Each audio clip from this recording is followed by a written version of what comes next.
Miaka. I think it's now a week or so. Want you to update us for how long has the Nimure border been an issue to our traders? Number two, honorable colleagues, yes, we know you wrote to Miaka to have this tabled within the East African Parliament and the colleagues that side. Do we want to mean that those vehicles are going to keep there as long as the negotiations are still taking place?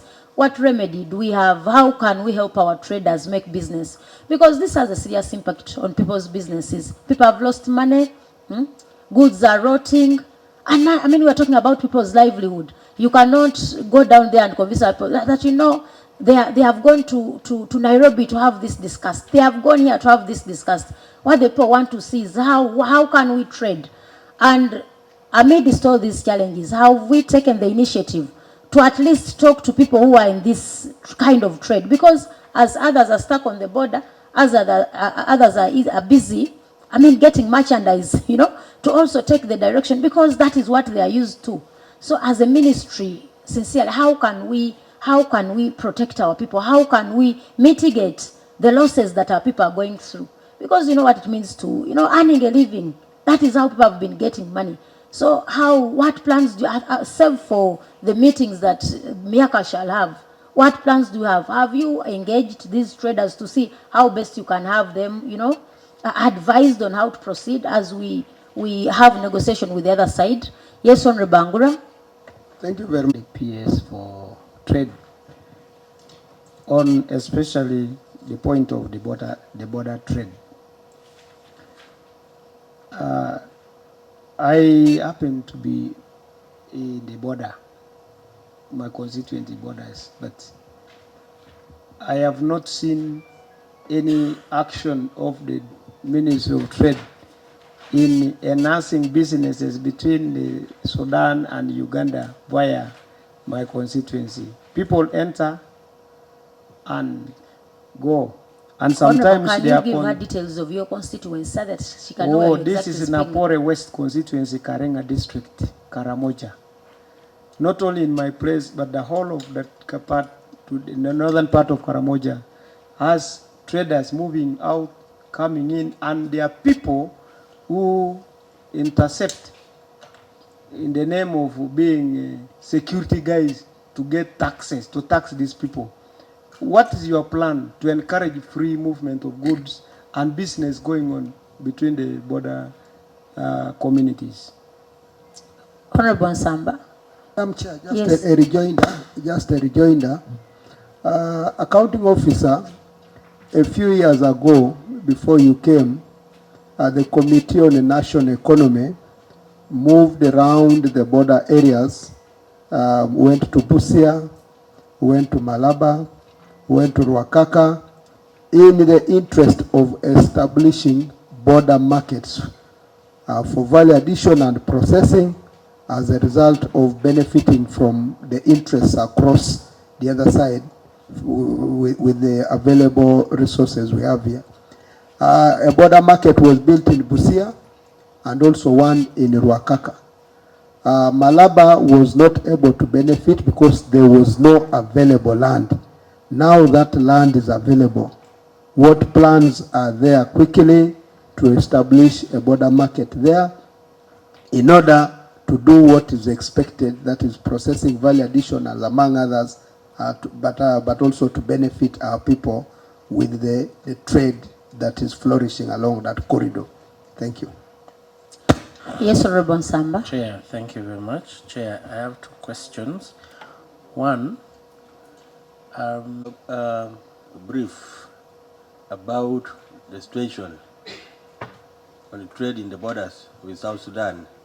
You talked about something to do with the East African community, which to me I see as a long-term measure.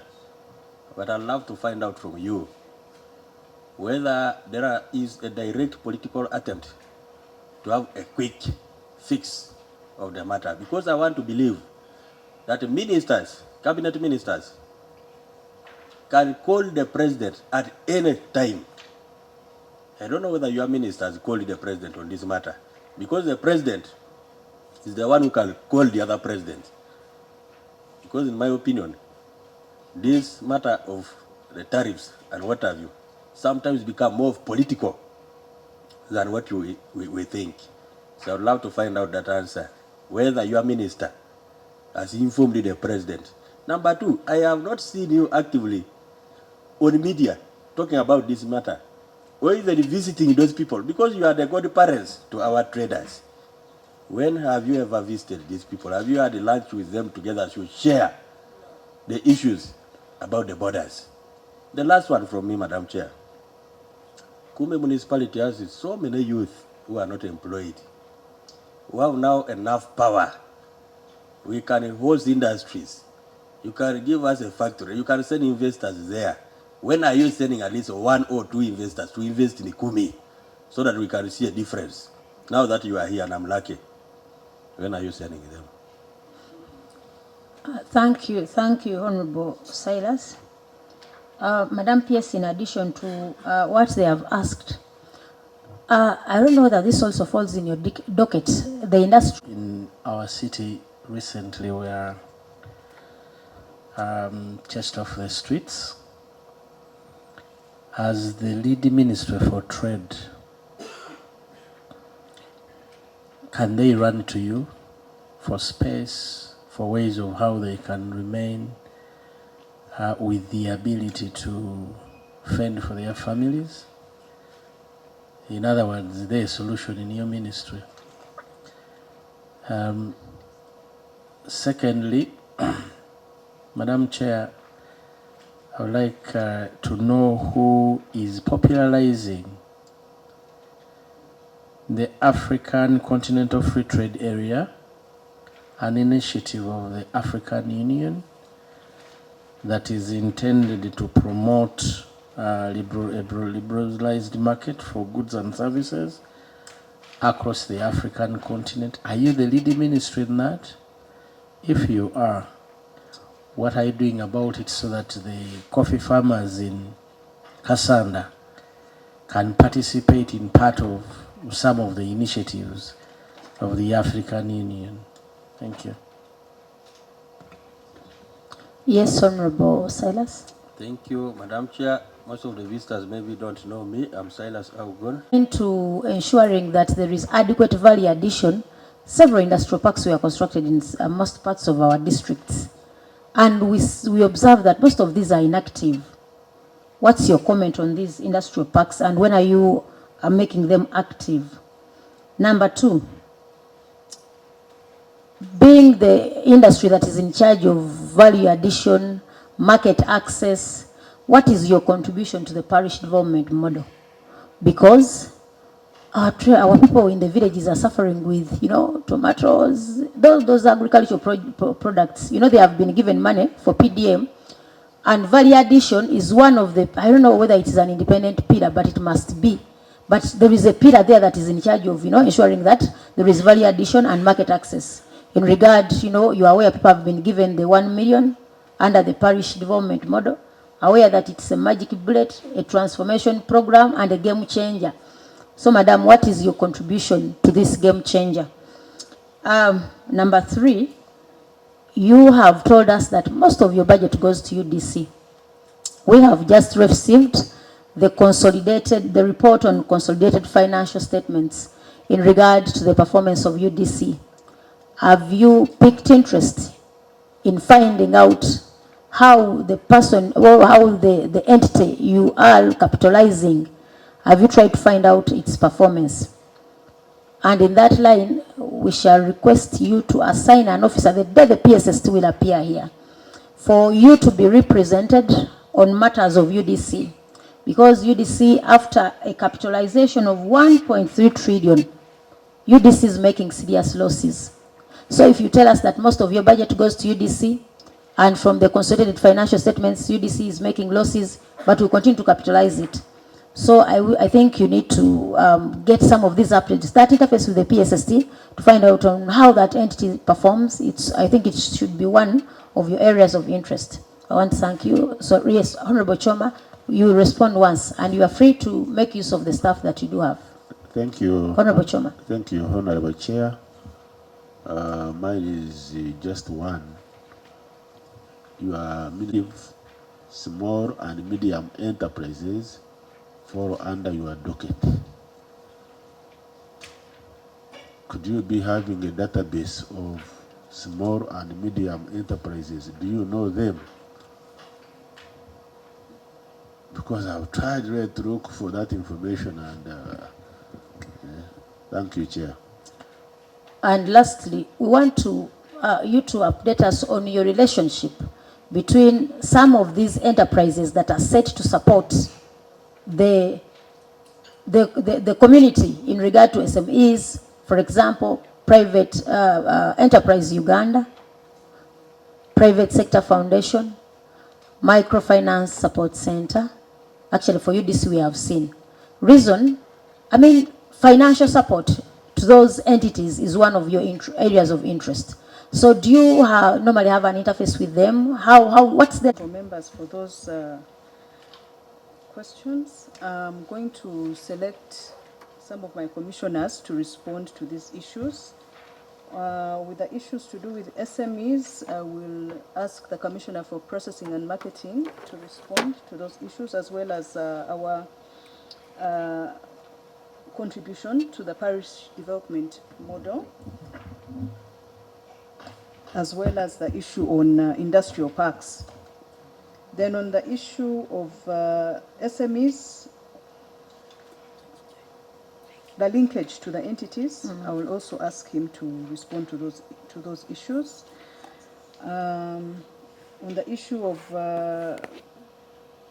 AFCFTA, I'll ask Commissioner BDQA, in the absence of Commissioner External Trade. On the issue of the traders on the road, I'll ask the Commissioner Internal Trade to respond to those issues. And then issue of border posts, I will ask also the Commissioner for Internal Trade to say something on that matter.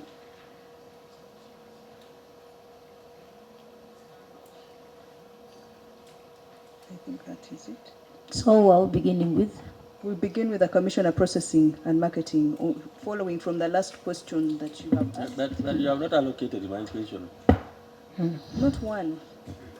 The issue of Kumi directly.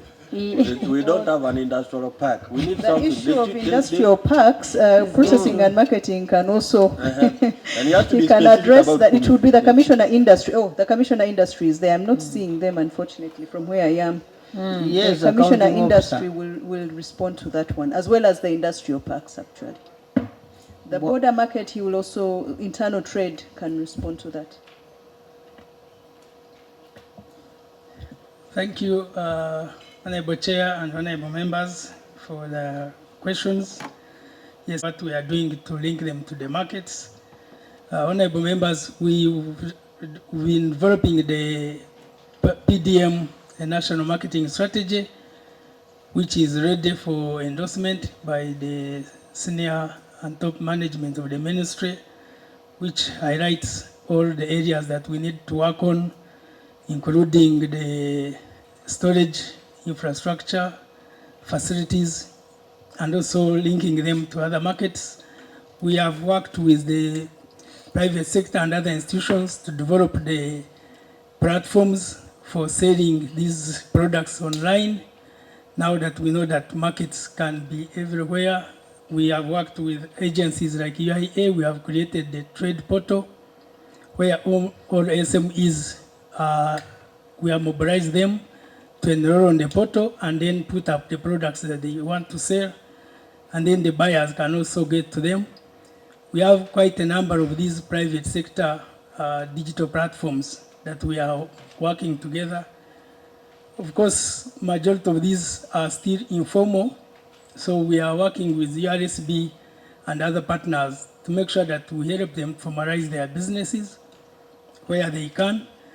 We go through the district commercial officers, we have mobilized them, because we realize that sometimes we get challenges of supplies when we get orders and then we cannot supply them. So we are mobilizing these PDM circles to make sure that they can work on their products and working through the National Bureau of Standards, where the standards have to be assessed. We also guide them. So we are seriously planning, like in this financial year that we are working on, to make sure that we assess them. Where value addition is needed, we hope to support them in getting some of the value addition facilities. We work together with our other departments and like the warehouse system department and my other department of business development and quality assurance. We train them in making sure that they can follow the quality practices. Another question was on the database. Chair, allow me something small. Yes, Honorable. What do PDM circles do? PDM circles, they are there to bring members together, to give them financing. And when these people get the funding, they go to do their different various enterprises. So we have people who are like the youth who are in different activities, brick making, leather footwear manufacturing products. Some of these are there, and also others are in vegetable and like growing cabbages. So which strategy are you developing? The marketing strategy, you're developing a marketing strategy for what? For making sure that these products can be linked to the markets and others where they need the technologies. We have put the budgets where they can be given the value addition technologies. Maybe to give you information, what happens where I come from. When somebody is given the 1 million, most of them, by the way, they never even get the 1 million. Okay? So whatever is left, and they run away with it. Okay? They can't do much. If you're asked to buy coffee seedlings out of that money, you can barely do much out of it. So I would suggest that as you're planning your marketing strategy, it is best only and only